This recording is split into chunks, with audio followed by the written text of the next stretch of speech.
Now, as I'm sure you know, millions of Americans heading to the polls today in what is predicted to be a very, very tight presidential election. Our Ross, of course, in Los Angeles for us. Almost there, Ross. They were making their last bid attempts for people's votes, weren't they? Oh, weren't they just? And of course, some of the states you can actually, place your votes. You can do it by mail early as well. So some 80 million people have already voted. Some of the states were allowing voting from early in September. Trump and Harris have done their final rallies. Trump talked about voting fraud, as we thought that he probably would. Melania, Ivanka, not there. Of course, pollsters have been saying, that women could lose him the vote, but he's still very popular with men. Kamala's final rally, well, she brought out the big names again. It was a big final push. So we had Lady Gaga performing and spoke about female vote. She said for more than half of this country's life, women didn't have a voice, yet we raised children, we held our families together, we supported men as they made the decisions, but tomorrow women will be a part of making this decision. And you've got, we had Oprah there as well. We're going to talk more about that in a moment, just what influence these people might actually have.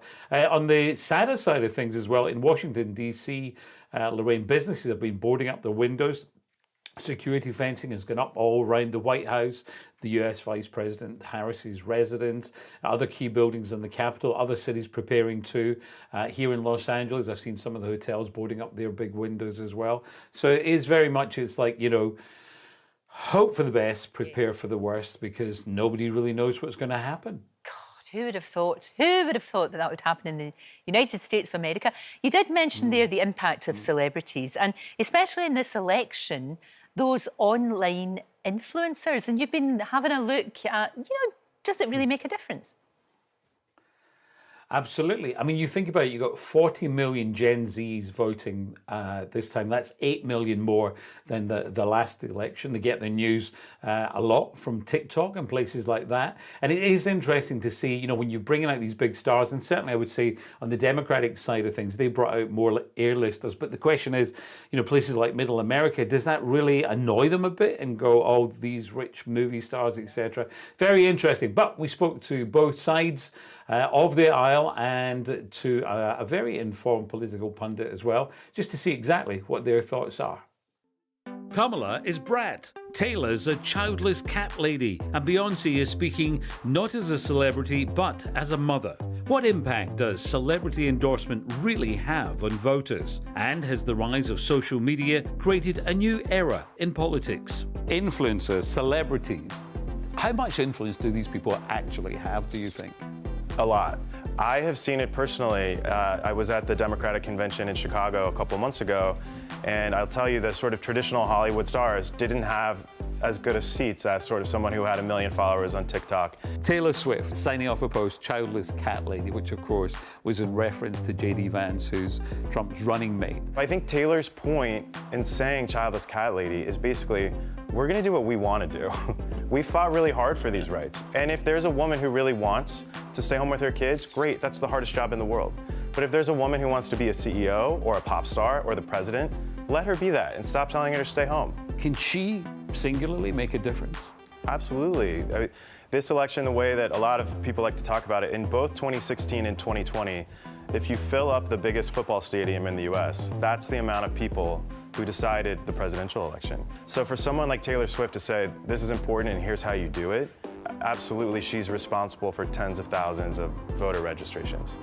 I think this is the craziest election cycle we're gonna live through. I think the cool thing about us is if you're watching a TV network, realistically, everyone's gonna be older on it, and they're probably gonna have very similar opinions. And then you have us, and you're like, well, we're all over the country, we're all over the world, and we all have different backgrounds, different voices, different things we're passionate about. And I think there's just a more authentic vibe to us. Elon Musk retweeted one of my videos, and I think it hit like 65 million. So to reach 65 million, even on prime time on the top network, is very difficult. Why politics? Anytime someone messages me and they're like, I can't talk to my friends or my family, but I like watching you, it makes me laugh and I don't feel so alone. It makes me think like, this is what I should be doing. It's been incredible to see the role that creators have played in this election.